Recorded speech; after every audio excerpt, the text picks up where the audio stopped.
मैंने GPSC clear किया class 1 Gujarat में रैंक 34 था। यूपीएससी क्लियर किया rank 570 IPS becoming the youngest IPS of Gujarat at such a early age and then people come to you and बोलते हैं आप बहुत नसीबदार है, यू आर वेरी लकी।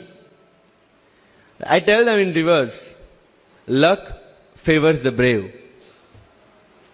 कोई अपना लक साथ में लेके नहीं आता, वो बनाना पड़ता है। अगर आपके पास रिस्क लेने का एटीट्यूड है,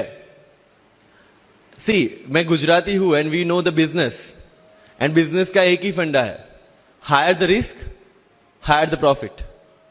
सो अगर 8:30 को आपका एक्सीडेंट होता है और 9 o'clock आप मेंस की एग्जाम देने जा सकते हैं, इंटरव्यू से पहले 1 महीने तक आप हॉस्पिटलाइज्ड है और उससे 1 वीक पहले आप दिल्ली जाके उसकी प्रिपरेशन कर सकते हैं, तो luck has to come with you. उसको आना पड़ेगा और आपको आईपीएस बनाना पड़ेगा। लोग बोलते हैं कि एक्सीडेंट के बाद आप जाके आए एंड ऑल, तो द सिंपल था कि मैं एग्जाम के लिए निकला, मेंस मेरा था, सुबह GS3 का पेपर था।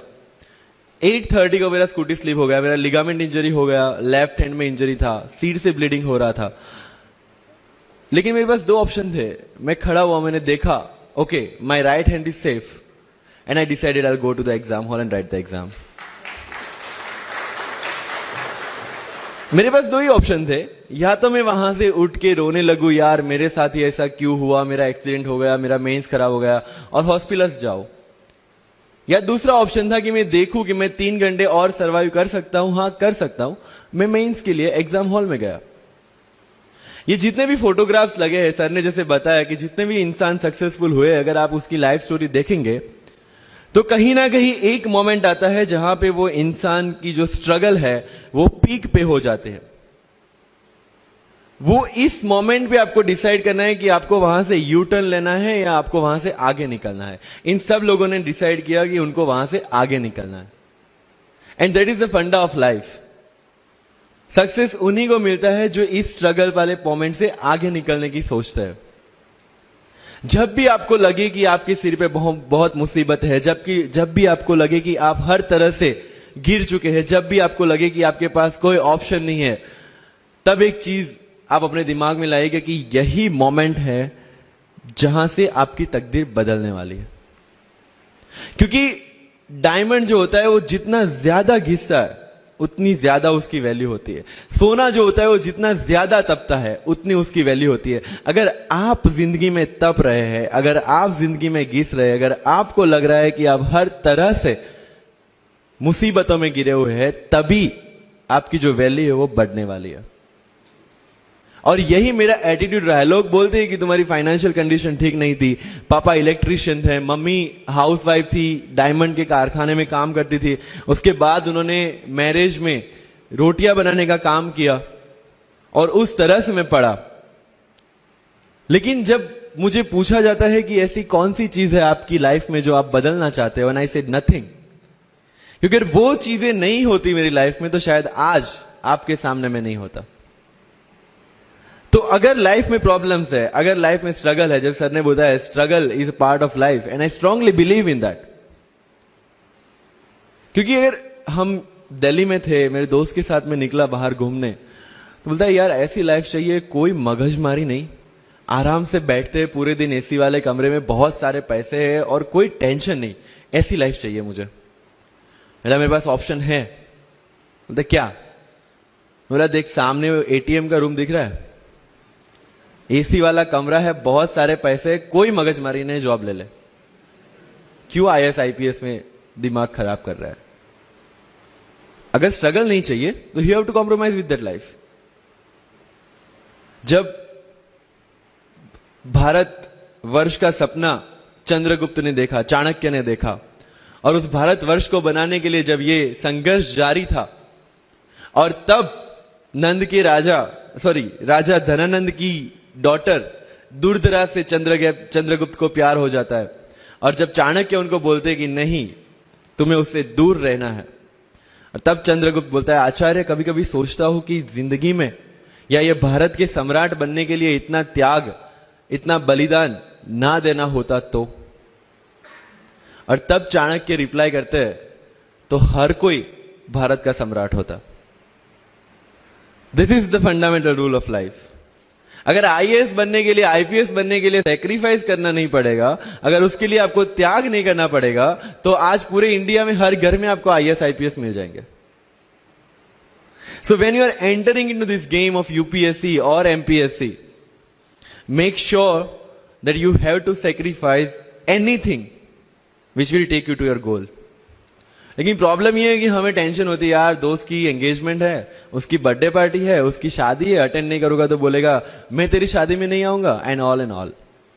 लेकिन बिलीव मी, जब आप आईएएस बन जाओगे, वो सामने से याद दिलाएगा, भाई इनविटेशन कार्ड नहीं भेजा तूने। समझ रहे हो? तो जो कुछ भी इसके लिए सेक्रीफाइस कर रहे हो, वो जब आप उस पोस्ट पे पहुंचोगे, सब कुछ वर्थ है, सब कुछ। मेरा इंटरव्यू था यूपीएससी का, मुझे एग्जैक्ट डेट याद है, 23 मार्च को मेरा इंटरव्यू था। 20 फरवरी को मुझे हॉस्पिटल में एडमिट किया गया क्योंकि मुझे इन्फेक्शन हो गया था बॉडी में, एंड बहुत हाई फीवर था, तो आईवी के अलावा कोई ऑप्शन नहीं था। 1 मार्च को ठीक होके मैंने सोचा चलो दिल्ली निकलते हैं। 2 मार्च को मैं दिल्ली पहुंचा। 3 मार्च को वापस से टॉन्सिलाइटिस का अटैक होने की वजह से फ्लाइट लेके वापस से Palanpur, Ahmedabad. Again hospitalisation. 15 March को I got relieved from the hospital. 16 March को मैं दिल्ली पहुंचा और 23 मार्च को I gave my UPSC interview. तो 1 महीने का hospitalisation.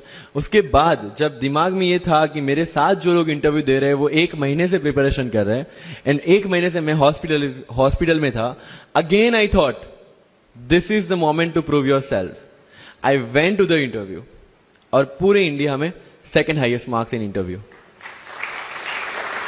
For the entire life. कि जितने भी कंप्लेंट्स आपकी लाइफ में है, मैं यहां से आता हूं, मेरे पेरेंट्स ये करते हैं, मैं वो करता हूं, मेरा इंग्लिश अच्छा नहीं है, मेरा मैथ्स अच्छा नहीं है, ये सारे हमने अपने आप को दिए हुए एक्सक्यूजेस है। You have to find the solution by yourself. अगर इंग्लिश नहीं आता है, I can start with the 5th standard book, और 5th स्टैंडर्ड बुक से भी शुरुआत करने में अगर मुझे अपना ईगो बीच में आ रहा है, then I can not learn it at any stage of my life. Start with the 5th standard book, start listening English, start speaking English. अगर बोलने में शर्म आती है, अपने मोहल्ले के किसी 3-4 बच्चों को जो 1st 2nd स्टैंडर्ड में, उनको उठाओ और उनके साथ बातें करो। उनको वैसे भी समझ में नहीं आ, और अपने को वैसे भी पता है अपन क्या बोल रहे हैं। Getting my point? तो अगर वहां पे भी अगर ईगो बीच में आ रहा है, start doing like this, start speaking. मैं 11th-12th में था, मुझे पता था मेरा इंग्लिश कैसा है, फिर भी I used to speak English, क्योंकि मुझे पता है सामने वाले को तो वैसे भी समझ में नहीं आ रहा है। अगर किसी मूवी में इंग्लिश डायलॉग सुन लिया, पूरा दिन मेरे दिन, मतलब जहां पे भी कोई भी बात करूंगा, मैं वहां पे वो डायलॉग घुसाऊंगा। This attitude should be there. तो लाइफ में जो मैं कंप्लेनिंग एटीट्यूड की बात कर रहा था, वो कंप्लेनिंग एटीट्यूड आपको कहीं पे भी नहीं ले जाएगा। You have to put all your complaints aside, start preparation. क्योंकि आज तक दुनिया यह मानती थी कि एक भी शब्द बिना बोले हम अपनी बात एक्सप्रेस नहीं कर सकते। तब हमारे साथ थे चार्ली चैपलिन, जिन्होंने एक भी शब्द बिना बोले सारी दुनिया को एंटरटेन किया। आज भी दुनिया जब यह मानती है कि सिर्फ औरतें अच्छा खाना बना सकती है, हमारे सामने संजीव कपूर, जिन्होंने पूरी दुनिया को भारत का स्वाद चखाया। आज भी अगर दुनिया यह मानती है कि अकेले इंसान से कुछ नहीं हो सकता, हमारे सामने महात्मा गांधी, जो अकेले चले थे और पूरा देश उनके पीछे चला था। आज भी दुनिया अगर यह मानती है कि धनवान बनने के लिए धनवान घर में पैदा होना जरूरी है, हमारे सामने धीरूभाई अंबानी, जिन्होंने पूरी दुनिया को एक सपना दिखाया, कर लो दुनिया मुट्ठी में, और आज रिलायंस इंडस्ट्री वर्ल्ड की और इंडिया की सबसे बड़ी इंडस्ट्री है। आज भी दुनिया अगर यह मानती है कि हम कम एज, ज्यादा एज में कुछ नहीं कर सकते, हमारे सामने अमिताभ बच्चन, जो आज भी 1 साल में 3 ब्लॉकबस्टर मूवीज देते हैं। अगर आप ये मानते हैं कि सिविल सर्विस में आने के लिए आपका बैकग्राउंड होना जरूरी है, आपके सामने Shahrukh Khan without any background आज भी बॉलीवुड का बादशाह है। अगर आज तक दुनिया ये मानती थी कि हम सिर्फ धरती पे रहने के लिए बने हैं, हमारे सामने नील आर्मस्ट्रॉन्ग,